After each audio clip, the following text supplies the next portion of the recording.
बिस्मिल्लाहिर्रहमानिर्रहीम। अस्सलाम वालेकुम स्टूडेंट्स। आज का जो आपका लेक्चर है वो हार्ट के हवाले से हम स्टार्ट कर रहे हैं क्योंकि कार्डियोवैस्कुलर फार्माकोलॉजी है। एक छोटा सा रिव्यू मैं देना चाह रही हूँ फिजियोलॉजी के हवाले से, ताकि आपको जब हम फार्माकोलॉजी के हवाले से बात करें तो कोई प्रॉब्लम ना हो समझने में। आप लोगों को मैंने अगर आपको याद हो तो मैंने पहले आप लोगों को बोला था कि आप लोग जो हैं वो कुछ वीडियोस हैं वो देख लीजिएगा एक्शन पोटेंशियल के हवाले से।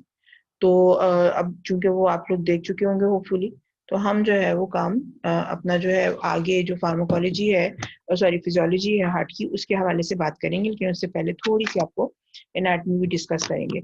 ठीक है जी। तो when we are talking about heart, heart is the basic one of the basic क्या कहना चाहिए, वाइटल ऑर्गन्स। वाइटल ऑर्गन्स क्या में क्या मतलब होता है कि वो ऑर्गन्स जो वाइटल साइंस देते हैं। यहाँ पे मैं थोड़ा सा आपके लिए एक चीज़ शेयर करती हूँ, इंफॉर्मेशन थोड़ी सी, कि when we talking about vital signs, हमारे पास वाइटल साइंस क्या क्या है? ब्रीदिंग, हार्ट रेट, ठीक है, एंड प्यूपल। ये तीन चीजें हैं जो आपको बेसिकली ये बता रही होती हैं कि आपका जो हार्ट है, सॉरी आपकी जो लाइफ है वो चल रही है कि नहीं चल रही। ये ही तीन चीजें हैं जिनकी बेस पर किसी भी शख्स की डेथ डिक्लेयर की जाती है। ब्रीदिंग से मुराद क्या है कि ब्रीदिंग बेसिकली क्योंकि किससे होती है? लंग से होती है। ठीक है। अगर ब्रीदिंग रुक जाएगी तो इसका मतलब है कि बंदे की डेथ हो गई है। अच्छा, ब्रीदिंग अगर इनिशियली रुक रही है तो उसके नतीजे में होता क्या है कि ऑक्सीजन की सप्लाई टू द ब्रेन सबसे पहले रुकती है।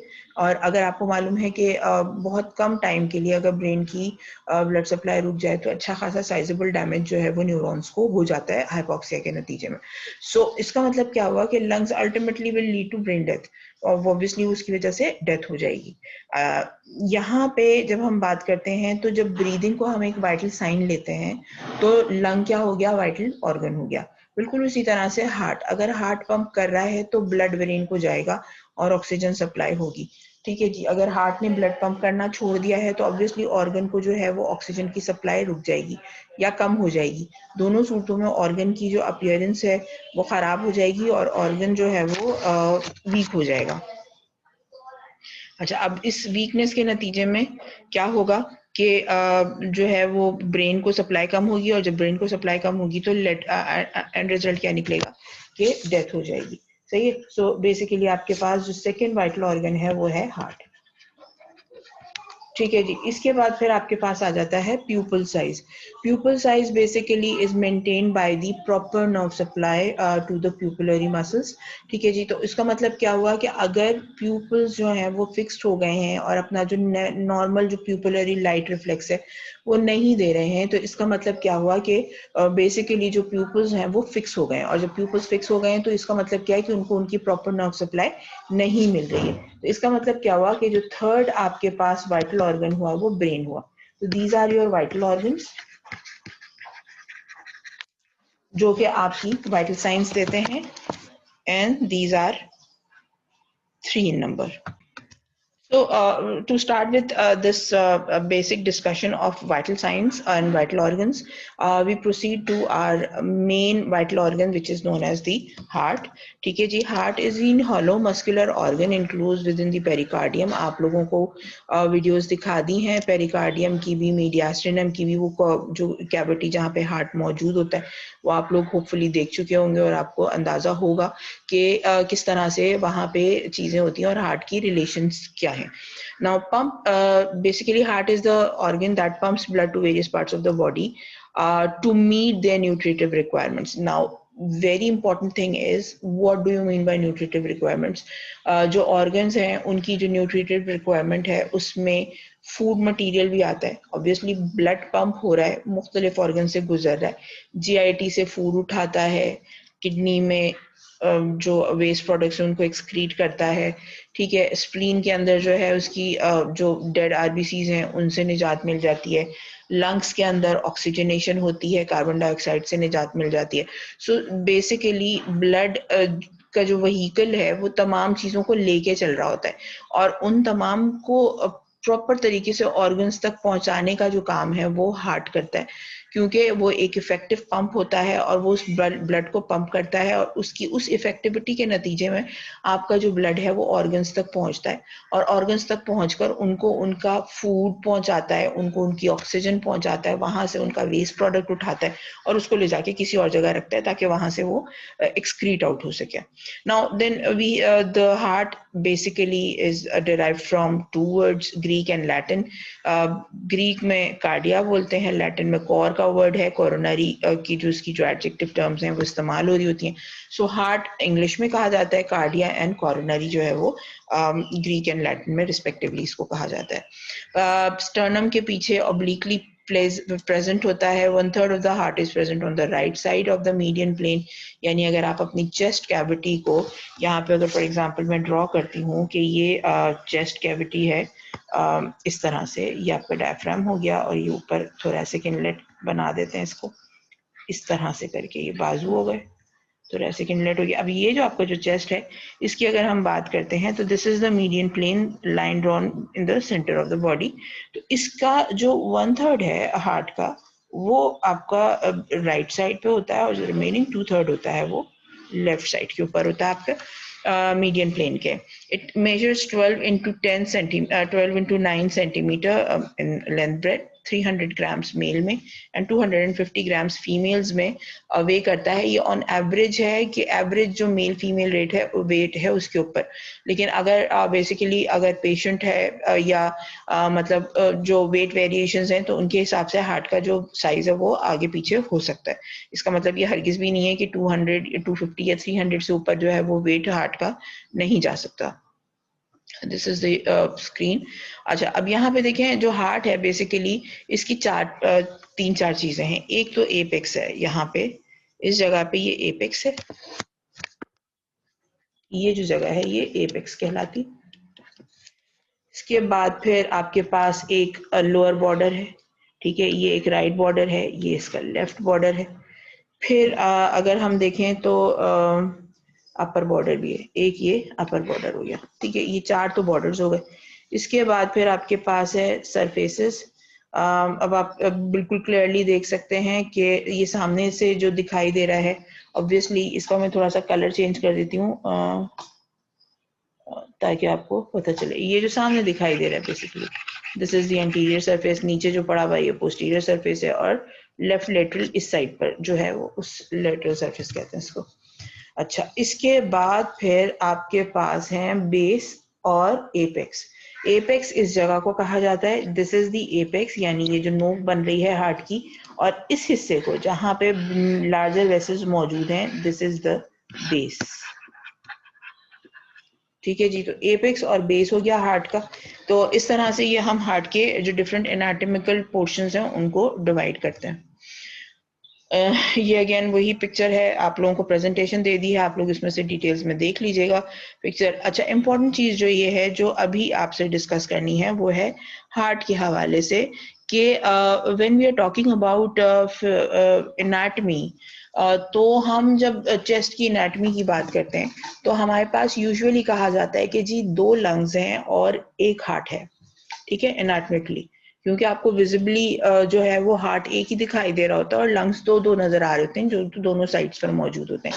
अगर उसके लिए आपको टू बी वेरी, ये देखिए ये वाली टू बी वेरी प्रिसाइज, ये हार्ट पड़ा हुआ है बीच में और उसके साथ ये एक लंग है जो कि राइट साइड पर है और ये एक लंग है जो कि लेफ्ट साइड पर है, सॉरी ये राइट साइड वाला लंग है और ये लेफ्ट साइड वाला लंग है। अच्छा, अब ये जो राइट एंड लेफ्ट लंग है, अगर हम फंक्शनली बात करते हैं तो क्या कर रहे हैं, दोनों लंग्स एक ही काम कर रहे हैं and that is the oxygenation of the blood and respiration and breathing. इसके अलावा कोई तीसरा कोई काम नहीं है जो वो कर रहे हो। लेकिन जब हम हार्ट की बात करते हैं तो आपका जो हार्ट है that is divided completely into 2 different chambers and these 2 different chambers are housing 2 different kind of blood in it. ठीक है जी, तो उसकी वजह से आपका जो हार्ट है वो दो में हम डिवाइड कर सकते हैं उसको। Let me share a screen with you, उसके बाद फिर मैं आपसे बात करती हूँ। एक और बात जो मतलब आप एक चीज ड्रॉ करके दिखाना चाह रही हूँ मैं आपको, ताकि वो फिर आप उसको ज़्यादा बेहतर तरीके से समझ सकेंगे। हाँ जी, यहाँ पे देखते हैं हम कि जब हम हार्ट की बात कर रहे हैं, तो जैसे मैंने आपको बताया कि we have practically we have two hearts physiologically, और एनाटॉमिकली हमारा एक ही हार्ट है। तो अगर हम फिजियोलॉजिकली हार्ट की जो मतलब बात करते हैं, तो हमारे पास हार्ट आ जाता है एक राइट हार्ट और एक आ जाता है लेफ्ट हार्ट। राइट हार्ट के हवाले से जब हम बात करते हैं, तो इसकी मतलब जो रिसीविंग वेसल्स हैं वो अलग हैं, जो इसकी जो लीविंग वेसल्स हैं वो अलग हो जाती हैं। फिर इसी तरह से इसके जो चेम्बर्स हैं उनके नाम डिफरेंट हो जाते हैं, इनके अंदर के कंटेंट्स डिफरेंट हो जाते हैं। तो बेसिकली मतलब हार्ट को आप इस तरह से डिवाइड कर सकते हैं।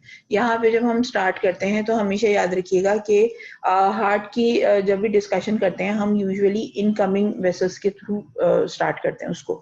सो ये तो आपको मालूम है कि वो तमाम वेसल्स जो कि हार्ट की तरफ आ रही होती हैं वो वेन्स कहलाती हैं, और वो तमाम वेसल्स जो हार्ट से दूर जा रही होती हैं उनको हम आर्टरीज कह रहे होते हैं। ठीक है जी, तो हार्ट की तरफ आती हुई जो वेन्स हैं जो कि राइट हार्ट में आती हैं वो 3 वेसल्स हैं। ठीक है, ब्लू से बनाती हूँ ताकि आप लोगों को थोड़ा सा आइडिया रहे कंपैरिजन में। एक ये वेसल आती है, एक ये वेसल आती है नीचे, ठीक है, और यहाँ पे एक तीसरी वेसल है, 1 2 एंड 3। जो ऊपर वाली है इसको आप कहते हैं सुपीरियर वेना केवा। जो थर्ड है नंबर की, इसको आप कहते हैं इंफीरियर केवा। और ये जो चीज है जो ये नजर आ रही है इसको हम कहते हैं कोरोनरी साइनस। अच्छा, now what do you mean by coronary sinus? Coronary sinus basically एक, अच्छा साइनस पहले हम बात कर लें। Sinus basically it's the type of when which do not have particular walls in it. ठीक है, अच्छा अब ये जो साइनस है इसमें वॉल होती क्यों नहीं है? क्योंकि यूजुअली वेन्स का प्रेशर बहुत कम होता है। ठीक है, अच्छा अब कुछ जगहों पे हार्ट के लेवल पे आके वो इतना जीरो हो जाता है कि अगर कभी वेन खुद से मतलब कोलैप्स कर जाए तो वो खुद खुल नहीं सकती क्योंकि उसके अंदर इतना प्रेशर ही नहीं होता। ठीक है, तो यहाँ पे कुछ जगहों पे अल्लाह ताला ने हमारे लिए ये इंतजाम रखा है कि वहाँ पे वेन्स नहीं है, ओपन स्पेसेस हैं, उनमें ब्लड होता है और वो ब्लड सिर्फ मूव कर जाता है। ठीक है जी, तो ऐसी जो ओपन स्पेसेस होती हैं जिनके अराउंड कोई कैपिलरी या वेसल वॉल नहीं होती, ऐसी जो ओपन स्पेसेस होती हैं उनको हम साइनसेस कहते हैं। ठीक है जी, तो कोरोनरी साइनस वो एरिया है जहां पे हार्ट के सब्सटेंस को जो ब्लड सप्लाई हुआ था, यानी हार्ट के अपने टिश्यू को जो ब्लड सप्लाई हुआ था, उसकी जो डीऑक्सीजनेटेड ब्लड है वो वापस आता है और वो यहाँ पे आता है। अब ये जिस एरिया में, जिस चेम्बर में ये आ रहा है, इस चेम्बर को क्या कहते हैं हम? इसको कहते हैं हम right atrium. Now this right atrium continues downwards into right ventricle।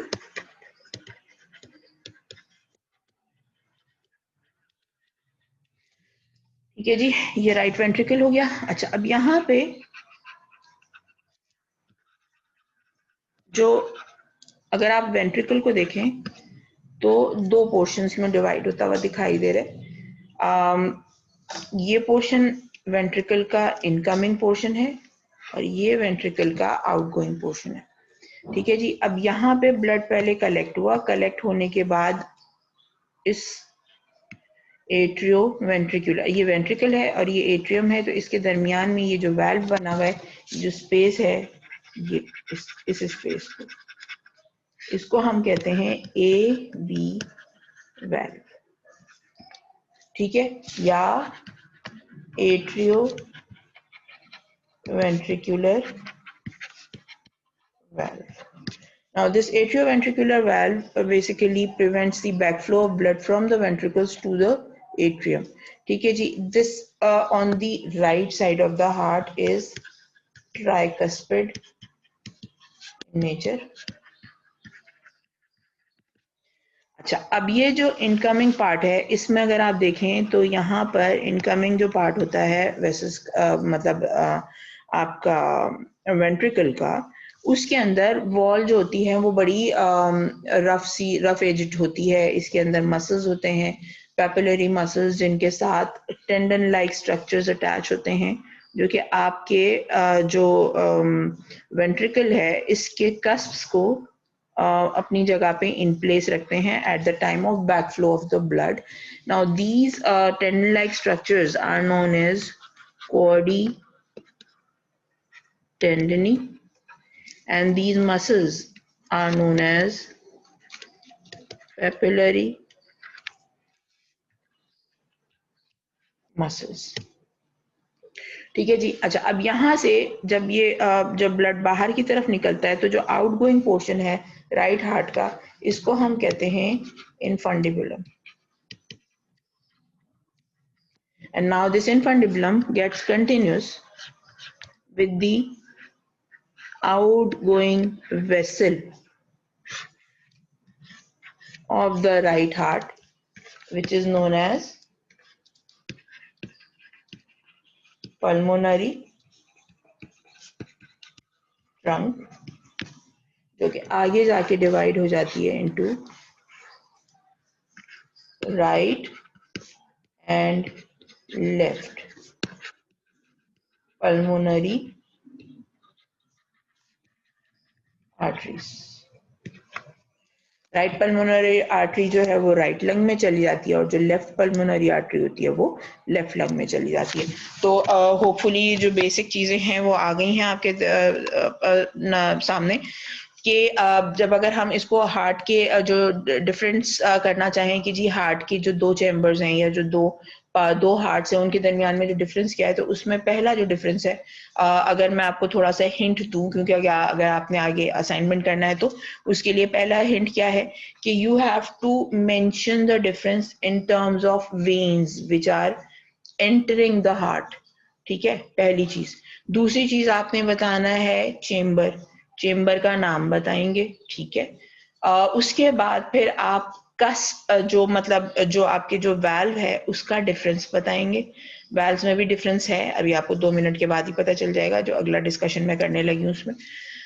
तो यहाँ पे एक चीज जो आपको याद रखें, मैंने यहाँ लिखी है ट्राइकस्पिड है ये वाल्व. ठीक है, तो आपका जो एवी वाल्व हो गया, राइट एवी वाल्व है वो ट्राइकस्पिड है. तो कॉर्डी टेंडिनीज हो गए, इनफंडिबुलम जो आउटगोइंग पार्ट है जो वेंट्रिकल का, this is known as on the right side infundibulum कहलाता है. ठीक है जी. उसके बाद फिर आपके पास जो वाल्व आ जाता है, वेसल का जो वाल्व आ जाता है, ये वाला, this valve, this valve is known as your pulmonary valve, क्योंकि ये पल्मोनरी ट्रंक का वाल्व है तो इस वजह से ये पल्मोनरी वाल्व कहलाता है. It is again tricuspid in nature. Trunk जो आउटगोइंग वेसल है, जो आर्टरी है इस हार्ट की, वो पल्मोनरी ट्रंक कहलाती है, जो कि आगे जाके पल्मोनरी आर्टरी और पल्मोनरी वेन में डिवाइड हो रही है. ठीक है जी. So basically these are the basic things which are present. इसके अलावा एक और जो बहुत इंपॉर्टेंट चीज है वो है pressure difference in both the sides of the heart. वो आप लोग जरूर सर्च कर लीजिएगा.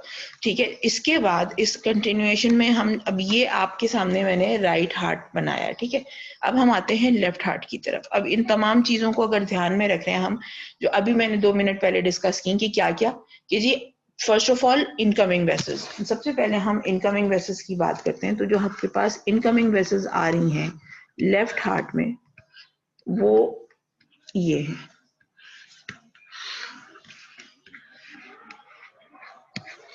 इनकमिंग वेसल्स जो आ रही हैं ये कहलाती हैं पल्मोनरी वेन्स. ठीक है. अच्छा, यहाँ पे एक बात जो बहुत इंपॉर्टेंट है वो याद रखने वाली है कि हमारी बॉडी में बहुत सारी जगहों पे मेजर वेसल्स के हवाले से जब हम बात करते हैं, किसी भी पोर्शन में अगर एक आर्टरी जा रही है तो वहां से यूजुअली बाय रूल 2 वेन्स आ रही होती हैं, ठीक है जी। तो अगर आप देखो तो जो हमारा जो अभी पहली जो हमने वेसल की यहाँ पे जो इससे पहले वाला जो हम राइट हार्ट कर रहे थे, इसमें आप देखो तो चेंबर में कहाँ से 2 वेन्स आ रही हैं, superior vena cava and inferior vena cava, ठीक है। तो 2 वेन्स आ रही हैं, हालांकि निकलते हुए वेसल कितनी जा रही है, एक निकल रही है पल्मोनरी ट्रंक, वो आगे जाके फर्दर डिवाइड हो रही है क्योंकि लंग्स 2 हैं उसके लिए, लेकिन निकल एक ही रही है, ठीक है। तो आर्टरी एक निकल रही होती है और वेन्स जो है वो 2 आ रही होती हैं। तो अब यहाँ पे क्या है, चूंकि राइट साइड पे राइट लंग में एक पल्मोनरी आर्टरी जा रही है, लेफ्ट लंग में दूसरी पल्मोनरी आर्टरी जा रही है, वापसी पे बाय रूल 2 वेन्स आ रही हैं, तो राइट साइड की जो पल्मोनरी वेन्स हैं वो 2 हो जाएंगी और लेफ्ट साइड की जो पल्मोनरी वेन्स हैं वो 2 हो जाएंगी, ठीक है जी। 4 वेन्स आ रही हैं। अब ये जो 4 वेन्स आ रही हैं, यहां से इसके बाद फिर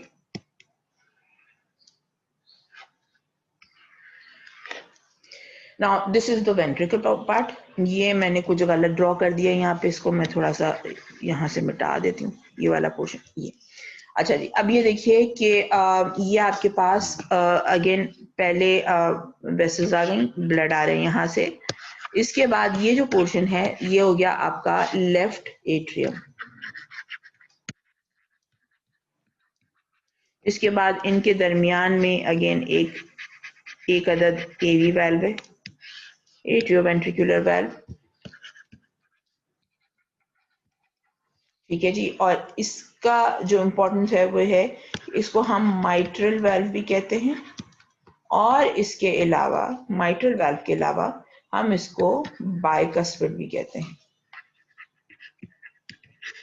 so the mitral valve is bicuspid in nature, जबकि जो अभी हम जो राइट हार्ट की जब बात कर रहे थे तो यहाँ का जो एवी वाल्व था वो ट्राइकस्पिड था, यानी 3 कस्प थे। अब यहाँ पे कस्प भी देख लीजिए किस तरह से बनता है कि ये वाल्व से फॉर एग्जांपल ऊपर से अगर हम देख रहे हैं, इसके अराउंड एक टेंडनस रिंग होती है जिसको एन्युलर रिंग कहते हैं, और इस एन्युलर रिंग के साथ फ्लैप लाइक स्ट्रक्चर आपके कस्प का अटैच्ड होता है यूं करके। अब चूंकि ये 3 फ्लैप्स हैं तो ये क्या कहलाएगा, ट्राइकस्पिड वाल्व कहलाएगा।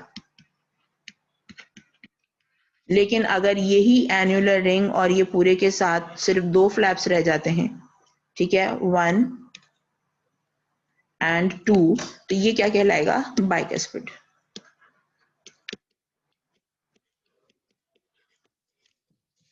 ठीक है जी। तो इस तरह से ये जो है वो बाइकस्पिड वाल्व है। अच्छा, इसके बाद अगेन अगर इसका जो इंटरनल वाला जो पोर्शन है वो जो इनकमिंग फ्लो इनफ्लो वाला जो पोर्शन है वो अगेन उतना ही रफ है, पैपिलरी मसल्स हैं, क्वाडी टेंडिनीज लगे हुए हैं जो कि आपके वाल्व को सिक्योर कर रहे हैं at the time of backflow of the blood during the ventricular systolic.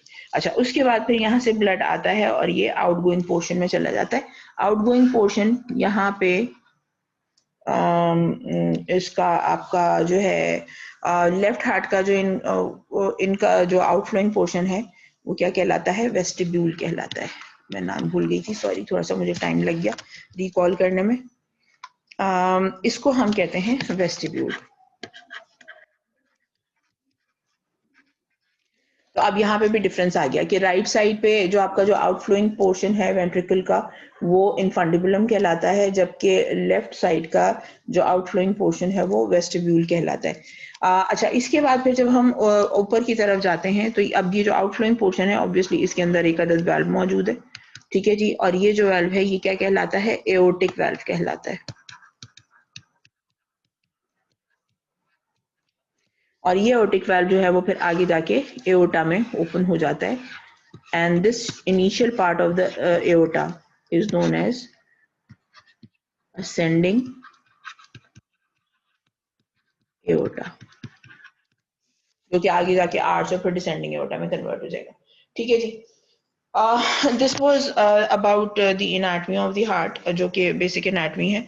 और उसके साथ ये कि जो डिफरेंसेस हैं दोनों साइड की जो हार्ट्स हैं उनके दरमियान में आपका जो एक असाइनमेंट है छोटा सा वो ये है कि you have to discuss the differences between the two hearts, और वो आप जो है वो फिर मुझे ग्रुप पे दे दोगे और मैं आपको अभी उसका असाइनमेंट का वो दे देती हूँ।